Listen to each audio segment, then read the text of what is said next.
I have never been in the room where the magic has happened. The room where it happens. Oh, That's jeez. a Hamilton song. That's a Hamilton reference. It's a pretty cool musical, very niche.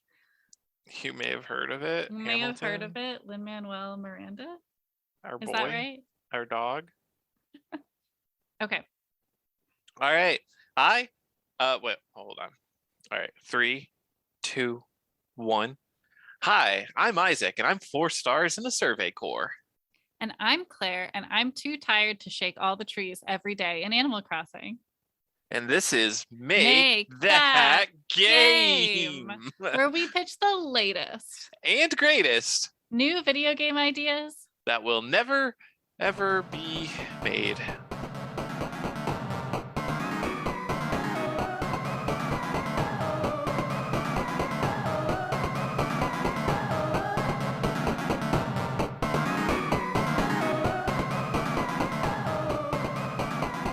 Yeah. Well, welcome back, listeners. Isaac, any new gaming news or things you've tried lately? Well, so I have still been playing Witcher 3, grinding every single quest, even the ones that I'm way over leveled for. I have this problem with a lot of open world games like this where I'm a dirty completionist, but I'm not even really a completionist because like I won't 100% the game itself. It's just if I see a marker on the map, I have to look at it and go for it. Besides that, I've also been playing Pokemon Legends of Arceus. I don't know I actually don't know the official name of this game. I'm just gonna say Pokemon Legends of Arceus, and if you know, you know. Pokemon Paradise Planning. Pokemon Paradise Plan. Yes. So yeah, that game's fun. I'm gonna talk about it more in the honks and bonks section. I don't it isn't capturing my interest super much where it's like when I'm playing it, I'm like, yeah, but I could be grinding those dumb side quests in Witcher right now. And I'll talk more about it in the honk and bonk. So for now, let's just leave it at that. What's on your gaming plate? Not much. I haven't been doing it much this week, I will say. I have been playing a little bit of the Happy Home Paradise Academy planner job. And I am getting close to the end of like the narrative arc they give you. So we're about to have the KK Music Festival, which will, I don't know, celebrate my many home designs on the vacation home island. But what's cool about that is after I do that, I get to redesign the homes of the animals on my island. So for those of you who maybe never have picked up Animal Crossing before, all your villagers are these cute little animals and they live in houses on an island that you maintain and decorate, but you can't do anything about what's inside their house. So a lot of the time, especially after you give them a lot of gifts of like furniture or fish or meals, they will just have these things strewn about their house and it looks really silly. So once you complete the final KK festival on Happy Home Paradise, you then can redesign those homes on the inside. And so that's pretty exciting. And I can't wait to go in and do that. So that's exciting because I'm getting You didn't close. even mention the worst part, sorry, but I need to step in here. And the villagers that you initially start with on the island don't even have their own custom houses. They have like these crappy generic wood block furniture houses that don't have any of their personality at all.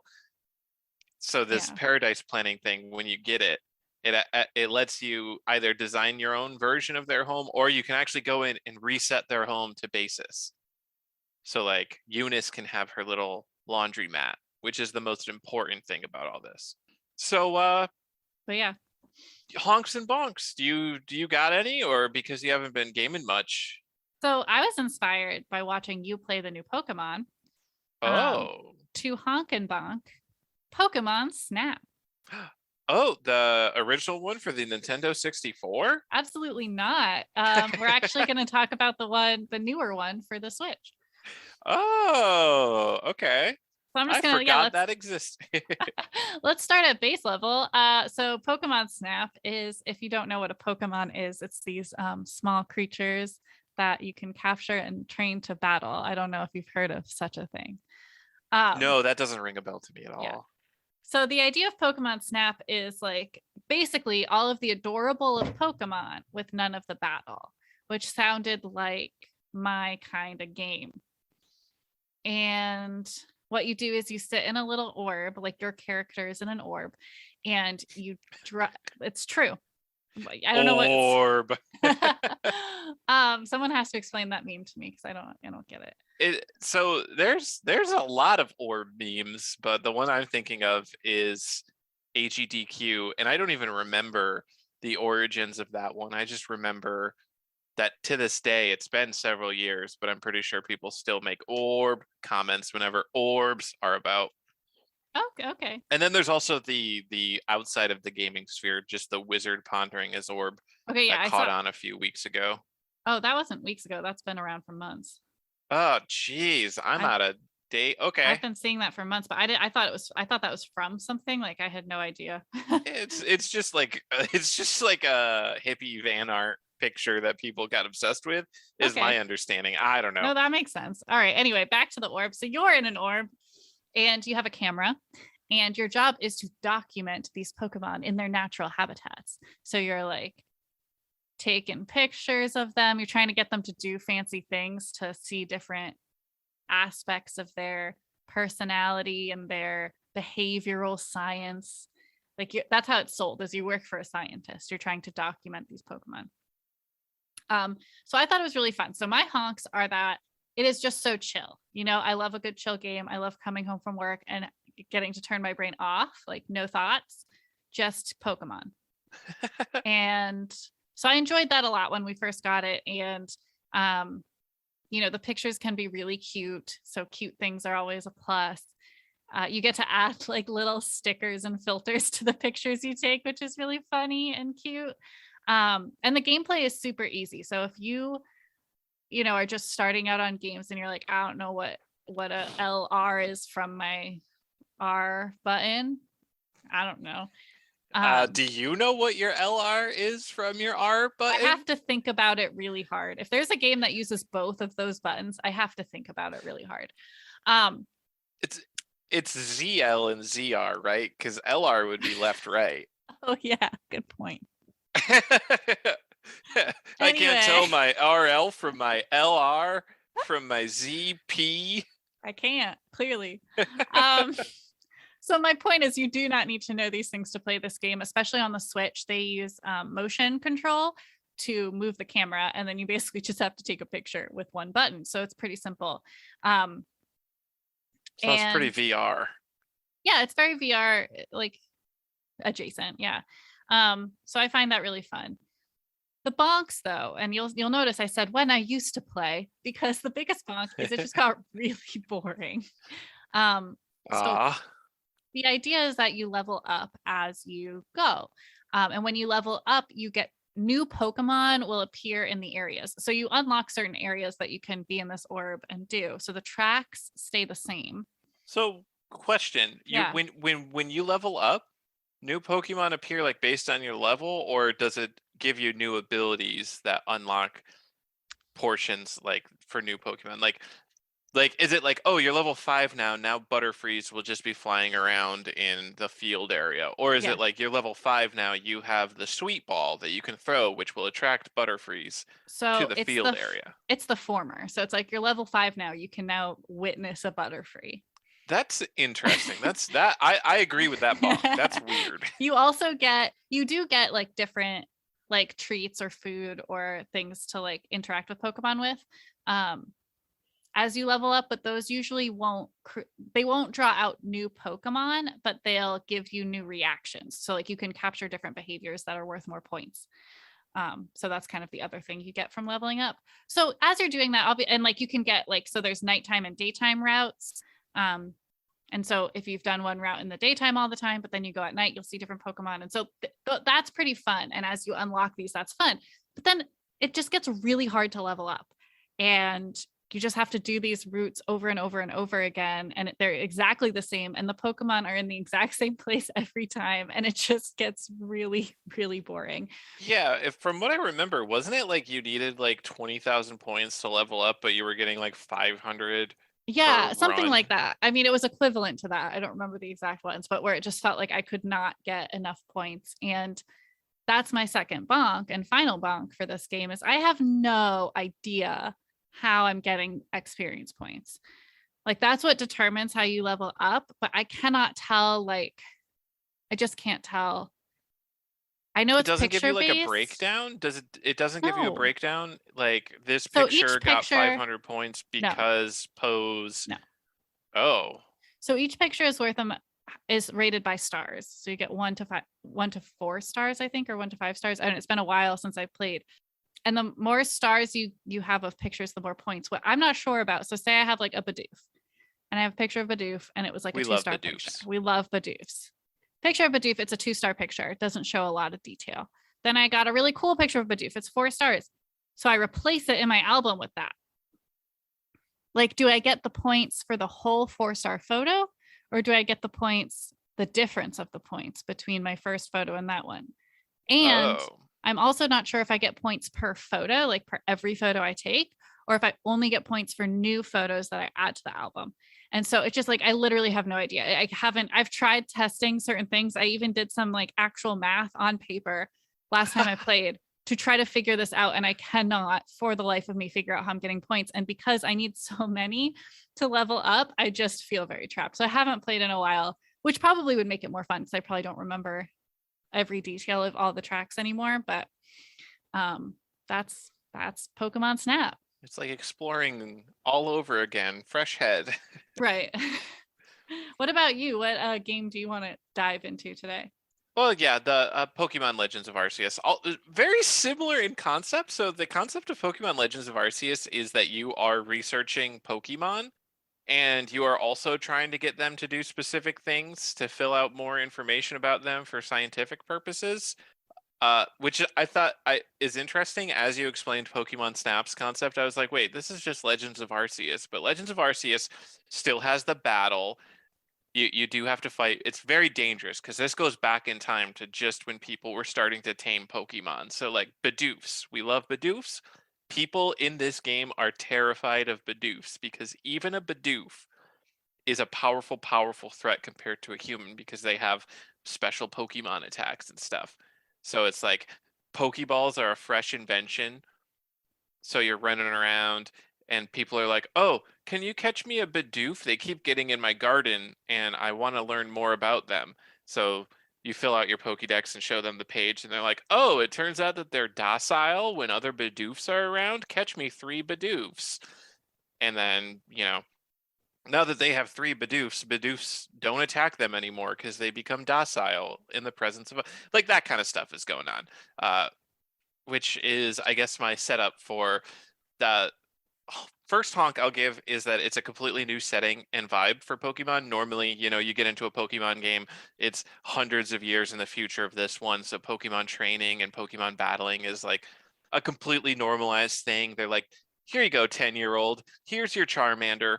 Go out in the world and catch all the hundreds of Pokemon. Yes, there are dragons that will literally breathe fire at you, but it's fine. You have your own dangerous weaponized animal and you're 10, so clearly mature enough to handle all this. I Mhm. In this one you play as a 15-year-old, so Oh wow. that automatic increased maturity level. They don't Level trust up, the level up. 10-year-olds. Yeah, this world is too dangerous for a 10-year-old. No, 15-year-olds gotta up it. My second honk is that they give you a bunch of stuff like in open world games. I'm kind of getting used to this idea that you slowly build up over time increased capabilities of like fast travel, infield crafting, uh, even getting a mount can take a while in the game, whereas in this one it's pretty quick. I think you start with fast travel, and as soon as you learn what crafting is, they also give you the ability to like craft in the field, so you don't have to go to a specific point like in town. You can just in the wild if you have the materials, you build yourself a couple potions or revives, which I think is super handy, because a problem I have with like No Man's Sky, if you remember, I think I mentioned it last episode. And actually, I didn't mention this part, but one of the things about it is like you get bigger and bigger crafting stations, but they have to be at your base effectively, so you can't craft. You can do some very basic crafting in the wild, but if you want to do advanced stuff, you have to go back to your base. That's annoying. Just like Animal Crossing. Just like Animal Crossing, exactly. Although in Animal Crossing, you can't even do basic stuff, right? No, like you have to be at the craft station. I think that's annoying. Also, I keep calling this open world, but I wouldn't really say that this Pokemon game is open world. It's a lot more set up like Monster Hunter, where you have like a village and then you have different areas. And within those areas, it's open world. Like you can free explore and there's a bunch of different things to find. But it's not like the entire world is open to you all at once. You are still limited to certain areas. And some people might not consider that open world. So I amend my statement. Please don't tweet angrily at me. But if you did want to tweet at us, it's at, I forget. It's at Make That Game Podcast. We'll add ADR that in. At Make That Game Podcast. There we go. Got a clean take. I got it. Is it podcast or pod? Oh God. Oh no. You have we're gonna ADR that in. I don't want to go back. Oh jeez. You have the Twitter. You should know. I don't have the Twitter. Okay. All right. Let me pull this up. And I want all of this to stay live. I want people to walk through this entire process with us. They need to know what goes on behind the scenes. Exactly. If they've been with us this long, all 3 episodes. We are at Make That Game Pod. That is Make That Game Pod on twitter.com. Twitter.com, where all your dreams are there. That's exactly how I would describe Twitter. Anyways, we've got some bonks. Bonk it. This game looks like a Pokemon game. It quacks like a Pokemon game. I don't think this game is a Pokemon game. This is Uncanny Valley level of Pokemon game. Because the battle system, it's got like lightning is good versus water. Water is good versus fire. Grass is good versus water. It's got that. But every single move is completely different. Not every single move, but it's like I get weirded out all the time. Like Hypnosis in the core Pokemon games has a chance to put the enemy to sleep. And when an enemy is asleep, they sleep for 2 to 5 turns and they can't do anything until they wake up. In this one, Hypnosis makes the enemy drowsy, where every once in a while, like they just won't attack, which is exactly what Paralysis does in the main games. And I think Paralysis does it in this game. So it's like, I don't understand why these are 2 different status effects if they both seem to act exactly the same. I mean, this doesn't answer the question, but to play devil's advocate, because I didn't really know the backstory when I was watching you play yesterday, that maybe it's just, this is the old times. This is olden times. They're using the old ways battle. It's very different and has different effects. That's what it is, folks. You heard it here first. Maybe, yeah. The old religion. The old religion. Yeah, there's a BBC Merlin reference for you. You got to throw in one every now and then. But like there's other things. Like Stealth Rock is a move I'm intimately familiar with from my longtime Pokemon experience, playing it like competitively, like doing tournaments and stuff with it. Stealth Rock's very popular. It sets up a trap, and then when you switch between Pokemon, they trigger the trap and take damage. In this game, Stealth Rock instantly does damage and then like adds like a poison like effect where every turn you take damage, or it might be when you do a physical attack you take damage. I'm not actually sure of the mechanic. Stealth Rock is completely different from what I'm used to. The only thing that I carry through is my knowledge of type advantages in Pokemon, and who knows, that might even throw me for a loop. That's crazy to me. Like, it's so Uncanny Valley. I can't figure it out. Wow.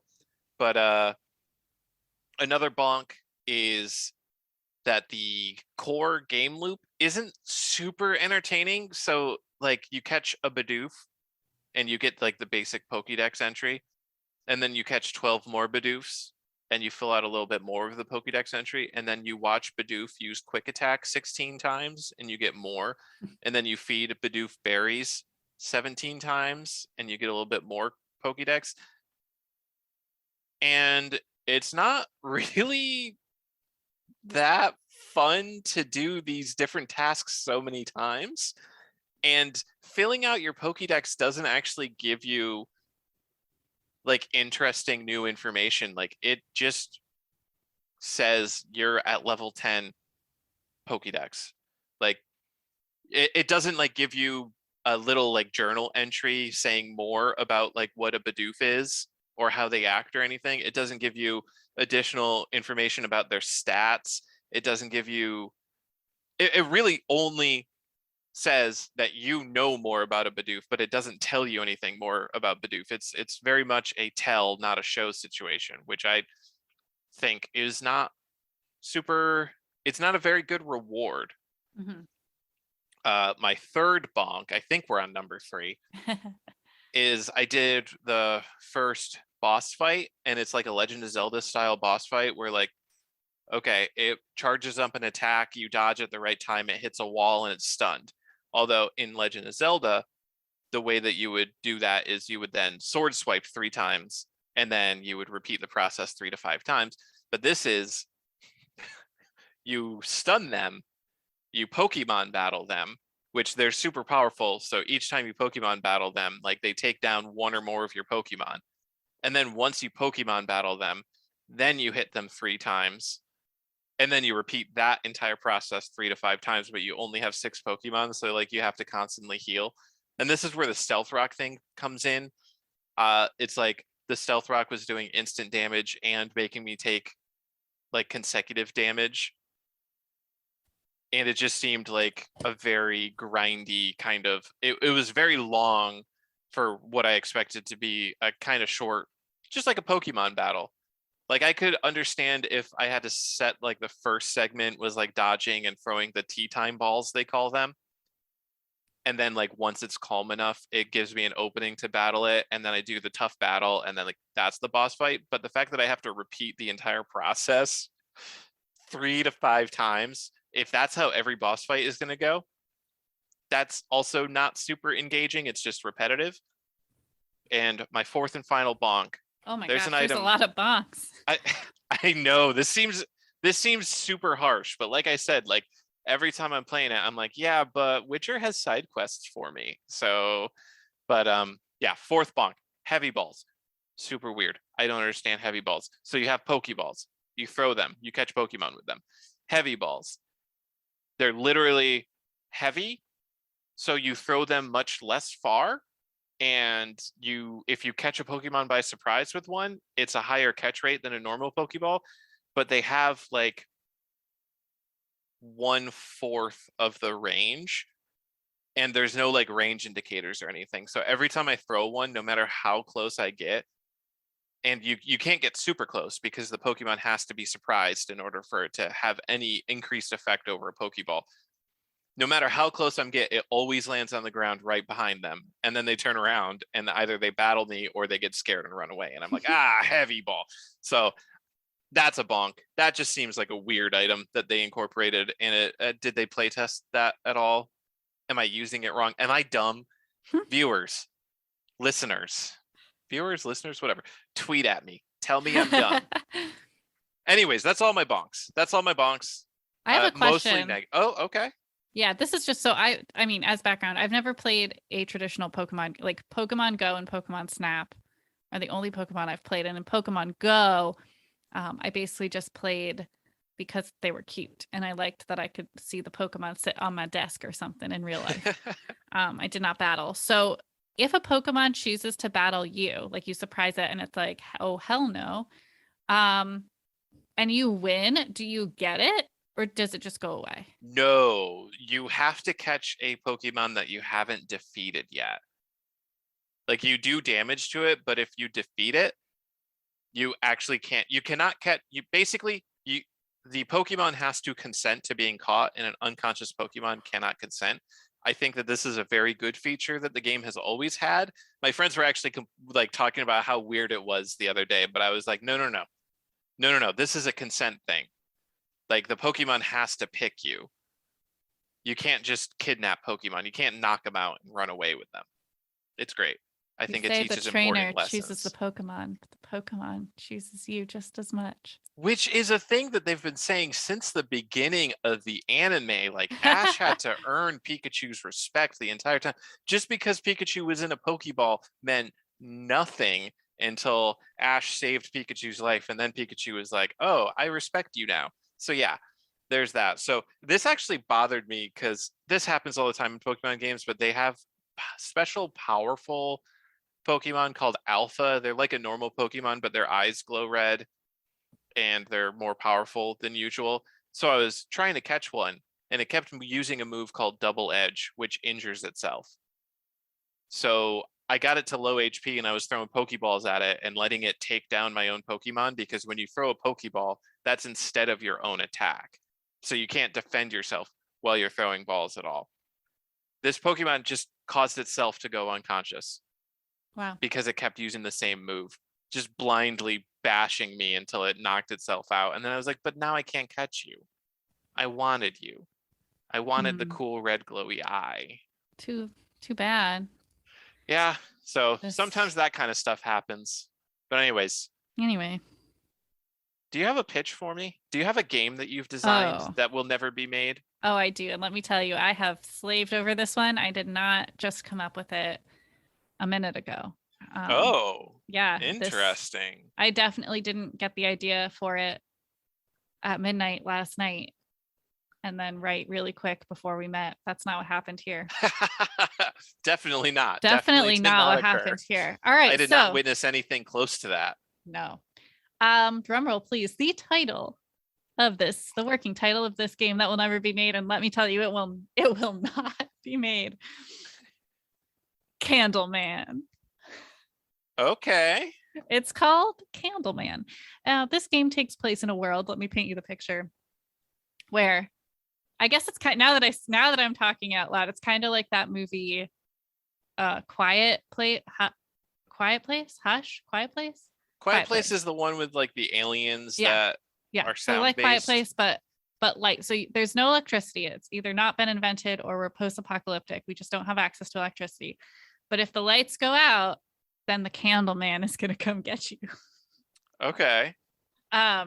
So you live in like a cabin in the woods, and your goal is to build and maintain candles. So wait, you're the Candleman, and you're also trying to stop the Candleman? You're not the Candleman. Candleman is the villain. But you're a man who makes candles. That's a Candleman. I guess. I don't know. I guess. Hey, this is a very well thought out game, okay? You slaved over it. I know. Over it. I just think the Candleman is a spooky way, like, better watch out or the Candleman's coming to get you. So, like, that's a good. Before we continue, I have a very important question. Okay. Did you ever watch Freakazoid? No, I don't know what that is. Okay, it is a cartoon show that is like a parody of superheroes. It had a character called Candlejack.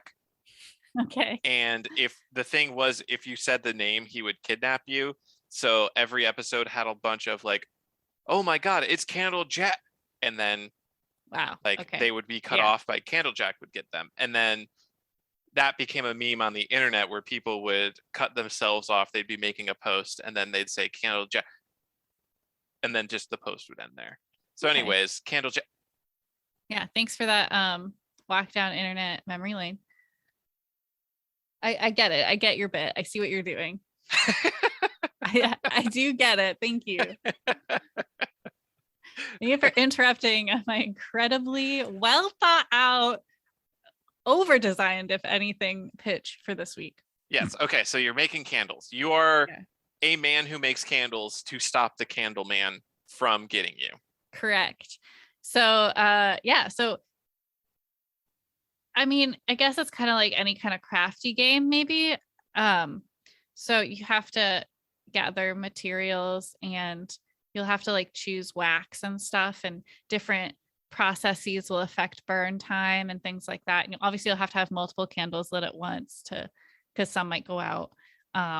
And like maintaining like the environment too. So if there's a draft of like, it's harder to keep the candles lit, and you'll have to like watch out for tunneling because that can limit burn time and won't have a consistency burn. For those of you who aren't part of like the candle core, I guess, tunneling is when you have a candle that, and you've all seen this, I'm sure, when so imagine a candle in like a tin, and instead of burning evenly, so from one edge of the tin to the other, it like creates a tunnel down the middle, so there's still wax buildup on the sides of whatever container the candle's in, and the candle's kind of sinking down into itself. That's not very efficient because then the wax on the side isn't being used at all, and it's hard to like recoup that. So in this game where keeping a candle is very important, you got to avoid that. You got to like trim your wicks, it's like it's candle maintenance. Maybe you're making sense. So like the idea is that as you get better and better at making candles, like your candles become popular. And so you're going to like sell candles to the townsfolk. You're going to get house upgrades that you can like maybe rig some candle situations, maybe invent a new type of lantern. I don't know. Candleman can go anywhere you want it to. So I feel I would be remiss if I didn't add some very important context to this. This one here, Claire got for Christmas a candle maintenance set with all of those tools that she just talked about. Right, so yeah. if you're wondering how into candles she is, I'm pretty into candles. 100%. If I had to give you a number between 0 and 100 to represent the percentage of how into candles she is, and I think 100. that just shows how much you're not into candles, because truly, like, knowing the community, I'm not really at 100%. Okay. Like, I am just like scratching the surface of That's right. You fandom. do not come home from every shopping trip with an extra $70 worth of candles. No. Well, I mean, it's because I'm trying to work through the ones I have. Like I'm in a really burn through phase where I just want to like burn them all the way. 100% burn rates. I guess it's like a speed run. It's like 100%. Oh my God. 100%. So you have convinced me that you're not 100% into the community, because as I know from my own hobbies, if you're truly into a hobby, it becomes just stockpiling infinite amounts that you will actually never get around to using. So the fact that you have any interest in actually using it, unlike me and every other tabletop miniatures game collector, you are not actually into candles as a hobby. You just like candles. I mean, not to make this more about candles, but the thing with candles as a hobby is you have to be burning them in order to enjoy the hobby, because part of it is maintaining like the candle. So for example, and people say building, painting, and playing models is part of the hobby, but from my experience, owning models is the hobby. But trimming a wick that has like clovered at the top because it burned too long, like the satisfaction of that is so good, but you can't get that unless you've burned it. So all right, so for the real game heads in here, for the real gamers, I want you to imagine the Skyrim or Fallout lockpicking minigame, but now imagine unclovering a wick or whatever Claire just wonder described. if that's actually what it's called. I'm just gonna Google real quick. I don't want to get added. I can fully envision there being a mini game setting all about this, where like you get a zoomed in view of the candle and you have to like snip the wick just right at the right level, or otherwise your candle burns too quick or whatever. I don't know enough about candles to really describe how this mini game works, but if anybody has ever played Fallout or Skyrim and played the lockpicking mini games, they know what I'm talking about right now. It is not called a clover. It is a mushrooming. Okay. So according to tasteofhome.com, it means so in essence, the ratio of wax to wick is off. So the buildup of excess materials left from not burning correctly is the cap of carbon particles on the top of the candle wick. So the thing about this game idea that I really like is that it hits a niche that I do not think as a game, right? Yeah, I don't think that there's a game for candle lovers, and thus pretty well if it was made. Yeah, I Candleman. could see this being on a Steam and getting at least 100 downloads, Yeah, and which for an indie again, like game seems good that's based on good. the And game I dev sub. understand too. So I know it's not technically a cozy game because it does have this element of like this like crucial element. I think it would be nice to have a free play setting in this game where you don't have the candleman looming over your shoulder and you can just like tend to your candles. But I wanted to add the like slight horror element. I still think it's going to be kind of like cozy horror, like a cozy mystery, like snuggle up by the fire and play this game because I want it to look a little bit more whimsical and not like scary and just like pleasant to look at. That was part of what I wanted to talk about is like, yeah, the Candleman's coming, but like it's really about the candles when you get right down to it. So, like a little almost like because I really like the look and feel of Oxenfree, maybe almost like that type of art style.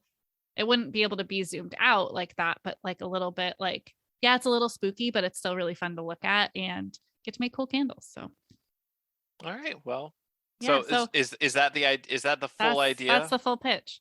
All right. So did you bring a pitch to the pitching table today? I do. It's called working title Ghost of a Chance. And the title Ooh. really has very little to do with the actual gameplay, but yeah, I guess this is also kind of a spooky game and also inspired by your doll housing. I'm not sure if we've talked about that Oh, on the podcast, I but don't think we have. you will understand almost immediately how this is inspired by your dollhouse, and I'll leave that up to the viewers' imagination. The listeners, I keep saying viewers because I'm used to streaming, but yeah, at us and demand the full dollhouse story, I guess. At remember, make that game pod at make that game pod. So Ghost of a Chance. This is the anti-colonialism colony sim. So every other colony Oh, sim, it is literally about colonialism. Like you are building a village in a foreign land, uh, whether they actually have inhabitants for you to like have to fight or not. But it's almost always like you start with 4 or 5 villagers and you build up a huge enterprise city. This is the opposite. This is post colonialism. You are a ghost haunting a house, and you have to spread the haunt until you kick the people who built their houses on, your cemetery, your graveyard, your sacred land or whatever out. So okay, that's amazing. That's really good. yeah, you start off with just one house and you've got to spook the residents out, and you spread from house to house until you haunt like the entire city. So you get different kinds of ghosts. Like as you get more powerful, you can summon other spirits. And then there are different types of ghosts who are better at different types of haunts. Like there might be a ghost who's specifically good at haunting sewers. So once you spread enough where you have access to the sewers, you might be able to summon like ghost of an alligator, or like who used to be a swamp spirit or something. Different house owners or homeowners, I guess, are resistant to different haunts. So, like, a poltergeist might not work against one family, or like a family might be, let's say, religious or something. So, be super resistant to ghosts because they think you're actually demons and they have priests help them and stuff. So you need special tricks to get rid of like these kind of people. Then you have people who just don't believe it ghosts at all and like keep rationally explaining like, oh, that book fell off the shelf because of an earthquake. And you have to do something, you have to have a really powerful ghost like fully manifest in front of them. Like there all kinds of like little things like that to expand the gameplay. Mhm. Um, if you haunt specific kinds of buildings, you'll have access to different capabilities based on those buildings. Like if you haunt the windmill, you can make the windmill Ooh. spin when If you there's no hunt wind. if you hunt a theater, you can be like the Phantom of the Opera. You can be the Phantom of the Opera. You can have theater sounds playing at all times throughout the night, and it like those kind of things would be like area of effect. It would bring the haunt level of the town overall up, and you might get people moving out without ever touching their house. They just Mhm, flee. mhm. They get scared and run away.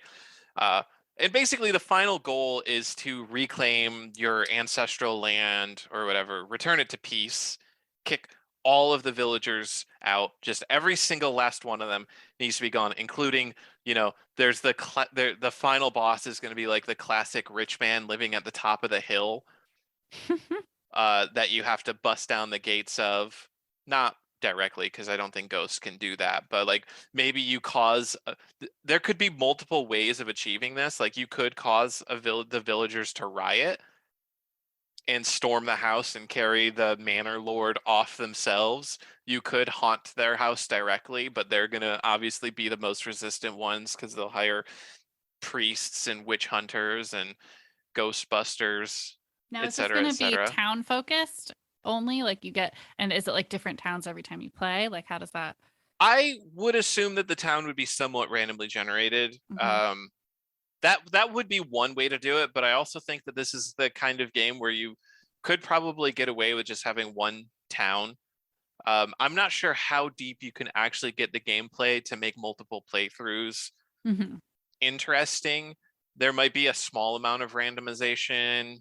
So maybe a shorter style game. Yeah, I'm imagining this to not be a game Okay. that you dedicate like a large portion of your life to, like Got it. Witcher or anything, or even Okay. This is more like an Oxenfree type. Like I yeah, play it it's through and then I'm done.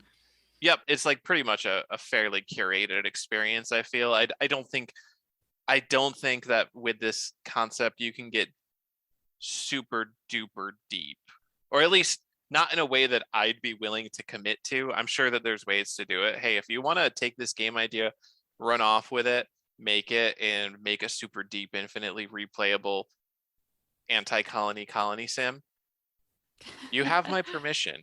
That's Wow. That's a big that's deal. that's the point of all this, actually. So yeah, that's Ghost of a Chance.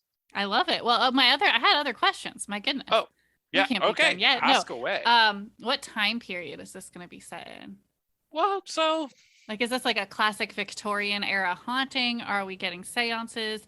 Are we messing with iPhones and TVs? Are we looking poltergeisty 80s? Like, what are we feeling? I like the idea of the Victorian style just so that you can, because that way you can really parody the concept of colonizing, and you can parody the noble class, like the elite class. Like you can, as you get into the rich districts, they are doing stupid things like seances, and like Mhm. you can make it like really like Beetlejuice style, where I Beetlejuice was contemporary, but yes. no, I know, but like a comedy, because there is a scene where they do a seance in Beetlejuice, right? Or am I thinking of Yes. something else? No, they Yeah, do. Yep. and then he does the Cuban Pete I don't know what Cuban Pete musical. is, Isn't that but the song? But anyways, like the banana song. yes, but Everyone knows what we're talking about. yeah, everybody's familiar. I barely know what I'm talking about. So if you know what I'm talking about, Tweet congratulations. at Make that game pod on Twitter and tell us, what are we talking about? I am interested to know. But okay, yeah. To So answer the yeah. question, Victorian. And then my other question was, as far as the player POV, are you almost like more of like a roller coaster tycoon situation Yes. where okay, so you're like, I mean, we're not hiring, but like you're collecting certain haunts, you're Yes. curating haunted experiences. You're not a ghost yourself, right? Is Correct. the question. Okay. Yep. No, Yeah. that sounds good. That's what I was envisioning, but I couldn't quite tell. But yeah, I would 100% play this game. I think it's a great twist on the colonization experience. Yep. Yeah, I mean, that's one thing that's a problem with a lot of these. It's not really a problem, but like if you really drill down to it, like most of these games, and this is a genre that I actually love a lot, it's always about colonization, even if they never actually touch the concept of colonization. Like at its core, that's what you're doing. Mhm. You are setting up a village in a foreign land, stripping of its resources for your own gain. Okay. All right. Well, at this point in the show, I almost said game because we're just talking about games. We would like to move on. Would like, if you will let us, listeners, dear listeners, They're Please. begging us to move on at this point. Do you want to hear more about candles? Because I can go on. No. This is now a candle podcast. Welcome to Candle Pod. I mean, that could work. Okay. It's rapid fire round, which means we will be generating live in studio 3 random words that we have not seen before and have 5 minutes to create a game out of those 3 words. That includes a featured mechanic of some sort, a title, and any other important details. So basically a fleshed out sort of idea with a working title in 5 minutes out of these 3 randomly generated words. I've got it. Okay, starting timer. Reptile, soap, horizon. Okay. Oh boy, reptile, soap, horizon. Okay, I'm gonna get really loosey-goosey with the horizon word. Okay. There is a game called Horizon Zero Dawn, which is like an open world, wander around, fight monsters, do quests kind of game. Mhm. The gameplay is gonna be that, except you're cleaning large lizards instead of fighting robot Cleaning dinosaurs. lizards. Okay, see, I was leaning more towards, well, one, Animal Crossing New Horizons was what I thought about when I heard Horizon. Okay. But I think open world, they're both open world. Let's keep it. Mm-hmm. The Okay, soap, so though, it's soap an open lizard. world game. Reptile, sorry, soap reptile. I was thinking like maybe I'm too much into my candle game, but I was like, oh, like on TikTok you watch like the people make the fancy soap. So you're like a reptile and you make fancy soap and you sell it at a market. Okay. Okay. But I like your idea of cleaning too. I just like, I thought of soap immediately as like a hobby craft, not as a tool. So we mix these 2 ideas. So you Okay. are not only making and selling soaps, but in order to collect the resources, you have to go into the wild and clean. So like in this world, dirtiness makes you a monster. So you have to clean enemies. So you're and like then they monster become, hunting with soap. yes, to build more soap so that your friends can. So not only do you use that as weapons for yourself, but you also contribute to the village. You sell the soap to them so that they stay clean, so that they don't become raging reptilian monsters. It's very much like Candleman, because it's like you got to craft to survive. Exactly.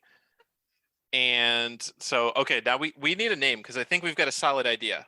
Yeah. Monster hunting, soap making, open world. Soapen-world. Okay.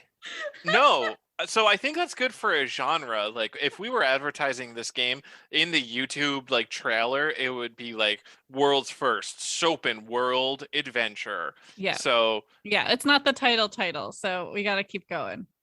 Scale, clean scale. The clean scale. This is tough. Naming is tough. Dirty monsters. Dirty monsters. No. How much time do we have left? We have like 2 minutes left. Okay. 2 minutes and 9 seconds. Let's sit in it for a little bit then. Let's really dive deep. Scrub hunter. Scrubbin' hunter. Bubble. Suds McGee. Soap maker for hire.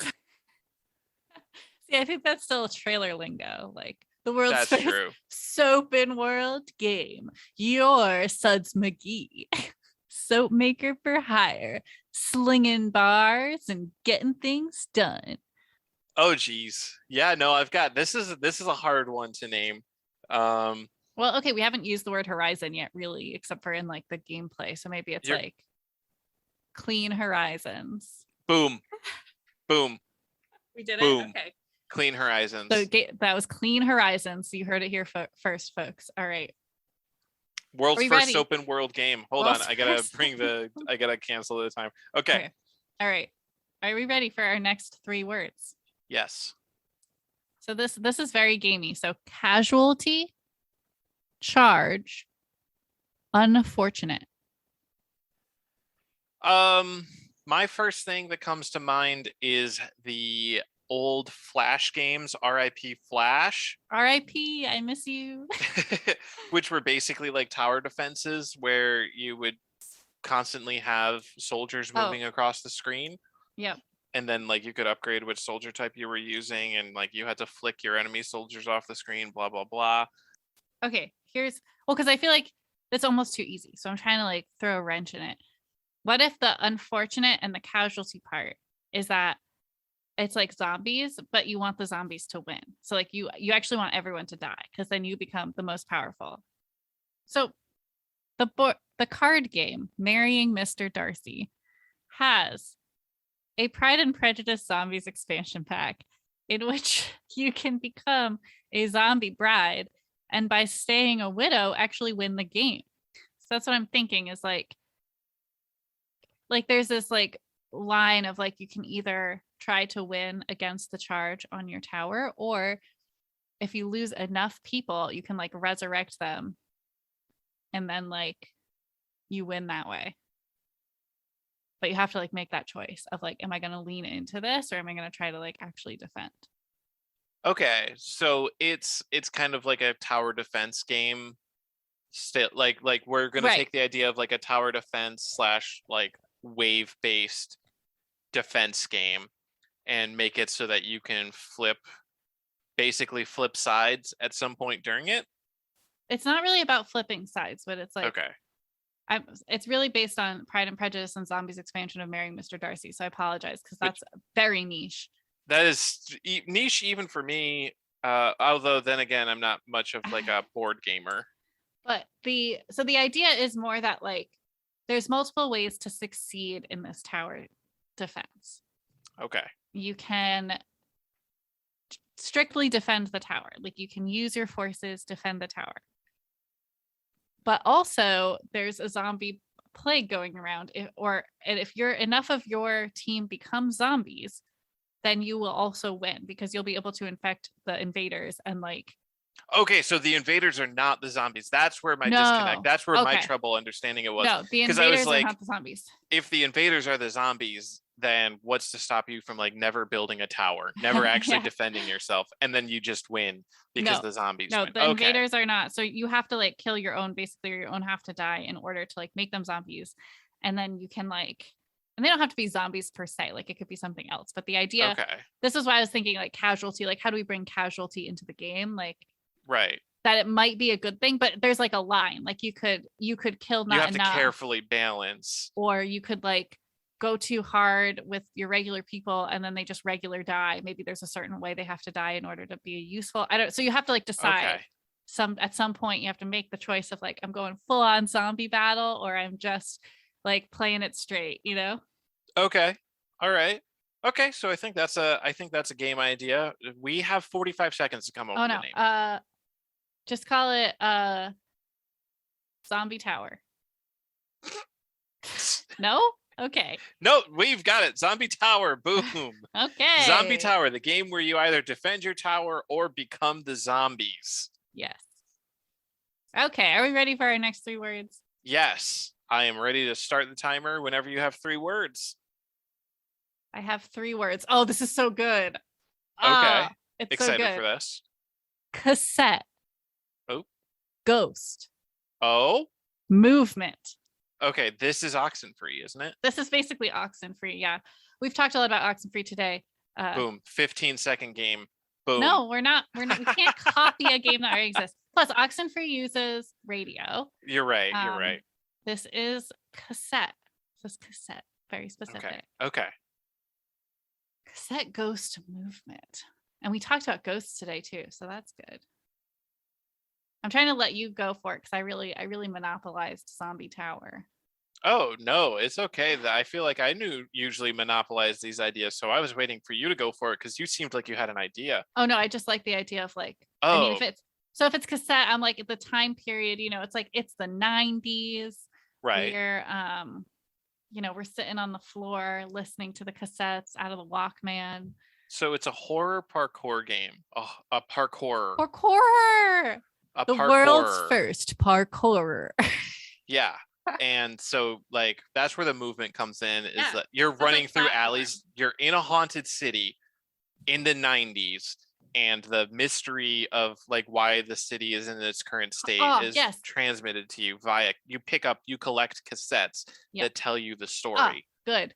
And then from like abandoned buildings and like haunted areas, and you're it's like a platform jumper, so you're parkouring all over this like little town. Yep. We did it. Enemies. We did it. This I would play it. We're done. We did it. Are we just calling it parkour? No. Okay. Because I feel like Parkour-ror is like soapen-worlds. Okay. Like, although I think parkour does actually work as a title on its own, in addition to a genre name. I don't know. I feel like it makes it more about the parkour than it is about the mystery. Fair. Unless you want it to be more about the parkour, in which case. I mean, we have like what, like, to be a lot about the parkour. Okay, and then we have like what 4 minutes left on this game. No, well, we've actually only got 2:50, 2 minutes and 50 seconds. We're losing time fast. We can sit on this one. We can bake it. We can bake it. Well, maybe could there be like 2 editions of the game, so you could have like parkour side A, like parkour side B. I just want the cassette element to like ring in this title. Yes. I don't know exactly what the difference between the versions would be, but I don't know. Okay. Maybe no one knows, and that's the fun. It's actually just a whole marketing ploy, but it's fine. Okay, deal. Yes. Okay, Parkour-ror A and B. Like Pokemon X and Y. Probably. Boom. Sword and Shield, Red and Blue. All right. Well. All right. Nice. That's the rapid fire round for you, folks. That's 3 game ideas. Yes. All right. Randomly generated by experts. Just like us. No, we are the just like us. Just like us. It is a surprise. Whee! We're having a good time today. Okay, well, that is actually the end of our show. You might not know. I don't know if we actually mentioned, but we do have a Twitter. It is at do we? Really? We do. Wow. It is at Make That Game Pod. We also have an Instagram. All right, so if you have angry things to say to me, send it to at Make That Game Pod on Twitter. If you have angry things to say to Claire, don't send them. That's very mean. Do not. That's rude. Sweet. That's so rude. So kind. We also have a Gmail, which is makethatgamepodcast@gmail.com. I don't really know what you'd email us, but if you send us rapid fire round suggestions. Yeah. Maybe something like that, or like give us word. Here's the call to action. Give us some basis that you think a game idea can be made from, and maybe we'll pick a couple of those and do it in the rapid fire round, or maybe we'll add a new segment like viewer ideas. All right. Well, that's the end of our show. We hope you had a good listen. And if you heard anything that inspired you today, we hope you go home or stay home and make that game. Wee.